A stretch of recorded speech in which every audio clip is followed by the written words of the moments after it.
Mga kapuso, pasado alas 12 na ng tanghali ngayon dito sa Honolulu sa Hawaii at sa mga sandaling ito ay naririto sa Hawaii si Pangulong Bongbong Marcos para sa ikatlong leg ng kanyang pagbisita sa Amerika matapos nga ng kanyang pagdalo sa 30th Asia-Pacific Economic Cooperation o APEC Leaders Meeting. Sa mga sandaling ito ay nakikipagpulong si Pangulong Bongbong Marcos sa Indo-Pacific Command.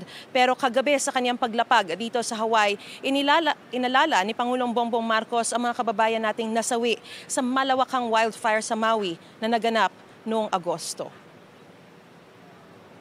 Sa pakikipagkita sa Filipino community sa Honolulu, ipinagdasal ng Pangulo ang muling pagbangon ng mga apektado sa malawakang sunog. Nasa 29 na Pilipino at Phil-American ang nasawi sa Maui wildfire.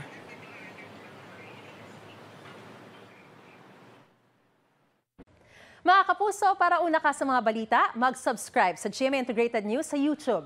Sa mga kapuso abroad, subaybayan niyo po kami sa GMA Pinoy TV at sa www.gmanews.tv.